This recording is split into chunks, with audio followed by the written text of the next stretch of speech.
Hello， 各位網友，大家好。首先同大家講本地新聞，而呢一單新聞咁啱就發生在八大道。纽約布魯倫八大道華人商住樓突發火災，警追緝2嫌。睇到《世界日報》嘅標題嘅時候，就開始知道啦，應該係懷疑啦，警方懷疑啦。咁啊，因為追緝緊2個人，咁啊，應該就係有人刻意放火嚇。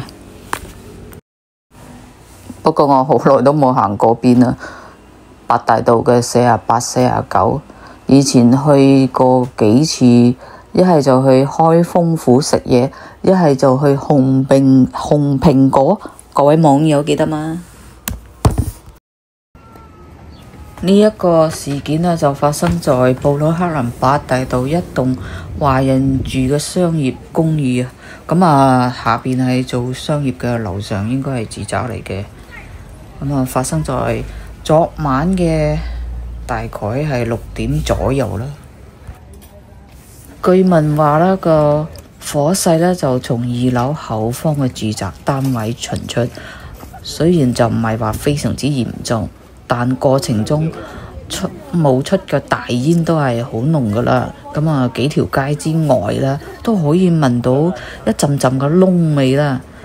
好彩嘅就係當時所有嘅住客都及時走出啦，即係離開咗間屋，咁啊冇人傷亡嘅，咁啊呢件係好事嘅。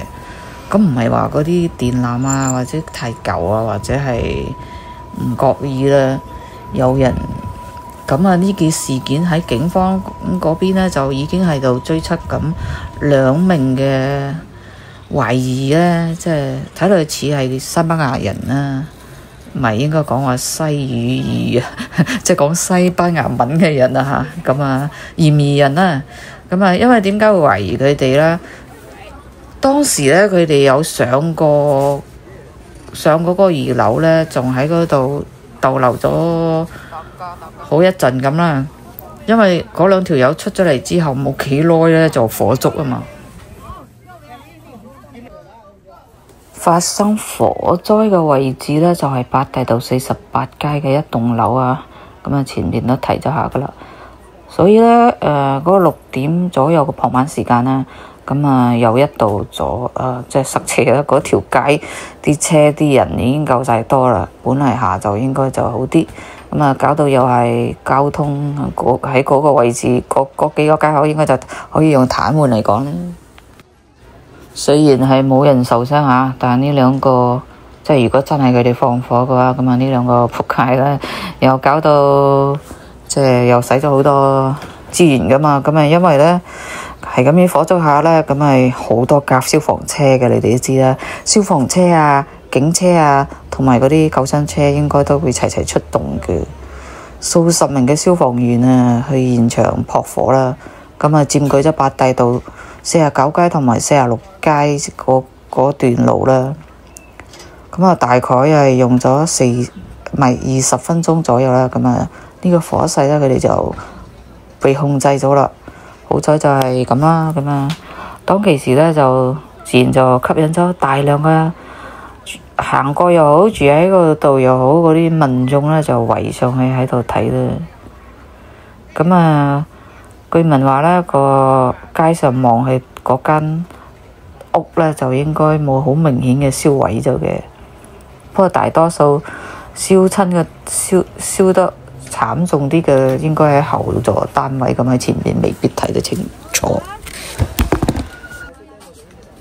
咁啊，前面都講咗啦，就係2樓火災。咁但係通常呢啲屋呢，下邊係做生意嘅。咁啊咁啱呢次呢，就可以餐館。不過就唔係餐館火災啦，即係唔係餐館入邊廚房發生咩事。但係呢，到咗今日唔知係咪都係燒傷到呢。總之呢，嗰間鑊先生嗰間餐館就係冇開門嘅，今日係冇開門。而呢場火災呢，係係隔離咧，即係嗰個火災樓隔離咧係有2座嗰啲雜貨店嘅。咁嗰個老闆娘就話，雖然嗰陣時咧就冇燒到即係滾滾大火咧，即係好勁咁啊，但係都佢聞到燒燶嘅味，好嚴重噶嘛。咁啊，佢就去梗係去睇下咩事啦。咁啊，發現啦，咁啊，佢就走過去同嗰個獲先生嗰間餐館嘅老細，同入邊啲人咧講啊，叫佢哋報警，知道係嗰棟樓嘛。因為咧有2個唔屬於住喺嗰度嘅人嘅應該，咁啊佢哋無啦啦走去嗰度，跟住離開咗之後大火，咁啊發生火災唔係大火啦，咁啊警方梗係要揾嗰2條友啦，唔知係咪關佢哋事啊嘛？因為咧樓上咧就全部都係中國人嘅住戶嘅，咁啊冇西人住喺嗰度，冇租俾西人住嘅。咁啊，另外啦個監控錄像呢，就睇得到佢哋2個係喺入邊停留過嘅。好啦，呢一單新聞就講到呢度為止啦。始終都係警方調查緊啦，未有下文嘅。我哋華社嘅新聞就講完啦。繼續講返紐約新聞呢，咁大家關注嘅咁就係市長啊、州長嗰啲咁嘅都會睇下啦。川普有咩搞作啊咁啦。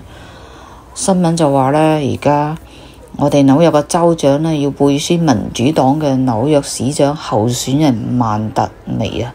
咁啊，川普呢就批評啦，用國語翻譯呢，就係就教徒啦。咁啊，用廣東話嚟講啦，弊家伙啦！我哋紐約嘅州長竟然係撐嗰條友，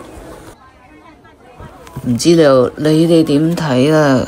咁啊，紐約州長啦，講返2、3點佢講嘅嘢啦，都唔想講太長呢啲。咁啊，佢話啦，嗰個佢係州長曼達尼呢，在加強紐約市警嘅領導及維持街道和地鐵嘅安全議題上，同佢主張嘅係一致嘅。此外，我哋紐約州長仲話，在面對來自華府的令人厭惡而且有害嘅政策持續衝擊紐約人嘅當下，同佢合作嘅紐約市長必須係一名能夠抵抗川普、不退讓一分嘅人啊！咁啊，所以州長呢，就在10天前已經係抨擊咗個川普，因為佢梗係唔想佢反對川普要接管紐約，咁啊，即係咁講啦。咁啊，呢個州長就話，他做不了做王者啊！即係話川普，即係唔係你一個人大晒咁啊？大概咁嘅意思啦。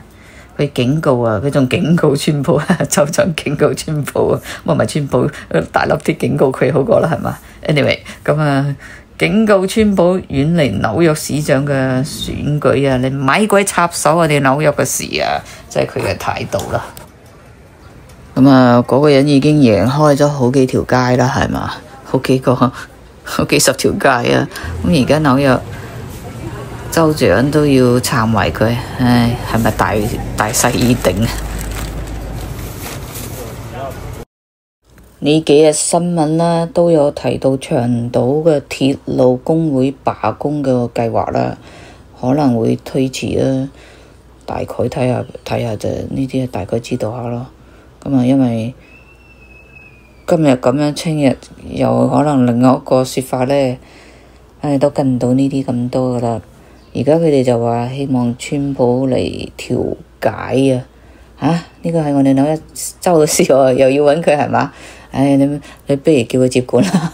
真係唔知點樣，真係唔知點樣講呢啲事啦，真係拗頭係嘛？頭痕啦！又讀下俾你哋聽。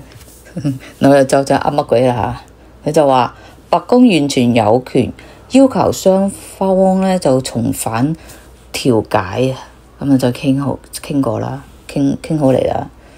佢話如果川普政府不行動，乘客應該清楚責任在誰啊？你係我哋紐約州長，總之唔在你啊，竟然係在川普嘅上啊！即係佢言下之意係咪咁先？同一日啦，咁啊，工程師工會啊都有說話講啦。佢哋嘅發佈會上面已經係投票通過罷工嘅授權，嚴格重申。咁括號佢哋係咁樣寫嘅：我們只要求一份公平嘅合約，帶嚟合理加薪，至少維持實質嘅薪資啊！我們的會員不會接受低於呢個標準嘅方案。若然呢，白宮批准成立總統緊急調解委員會，咁啊9月18號凌晨12:01原定嘅可能發生嘅罷工呢，就將會自動推遲。對數十萬嘅每日依賴長島嗰個鐵路通勤嘅乘客嚟講啦，眼前嘅危機雖然解除，但未嚟數個月呢，即係幾個月啊，咁啊仍然都有好多變數嘅喎，咁啊唔知咯。罷工威脅只係暫時撳低咗，推遲延遲啦。咁啊，仲有一單案同今日有關嘅，就係呢之前呢嗰間搞到好大單嘅，哇咁多單我驚你都唔係幾記得啦，係咁要提下啦。聯合保險 CEO 被殺一案啊，咁啊大家仲記得嘛？個兇手呢，即係個樣又唔錯啦，又後生啦，好有前途啦，就非常之可惜啦。佢走上呢條路，咁啊呢單案呢，你哋估下嘅結果會係咩呢？吓？咁啊呢個槍手使唔使槍斃啊？會唔會有槍斃啊？應該係話。咁啊今日啲記者就好忙咯，踎晒喺嗰度個法庭外等候。咁啊同大家講下呢單案而家係咩情況啦。檢方提出嘅2項加重罪，今日呢就遭到法官嘅駁回，其中包括可能令佢成世都要踎喺監倉個1級謀殺罪名。最新嘅消息呢，就知道係法庭呢撤銷咗1級謀殺。1級謀殺即係作為恐怖主義嘅行為啊，咁啊同埋2級謀殺括號啦，作為恐怖犯罪嘅2項指控啊。雖然檢方呢已經係有足夠嘅證據證明呢被告係預謀呢殺害嗰個 CEO 啦，但係未能證實呢個行為呢係出於恐怖主義嘅意圖嘅。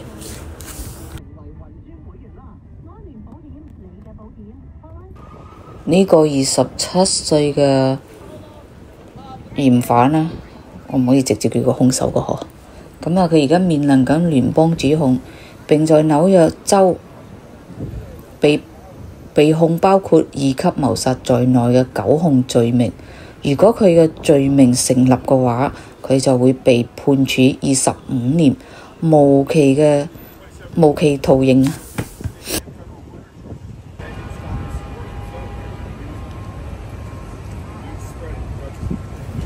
今日法庭內呢都坐咗成幾十個佢嘅粉絲，嗰幾十個粉絲裏面呢，就多數係女性嘅。咁啊，佢被捕之後呢，竟然都獲得不少嘅聲援哦。支持者呢，在法庭無論係外邊啦，或者係裏邊呢，都係唔少支持者嘅。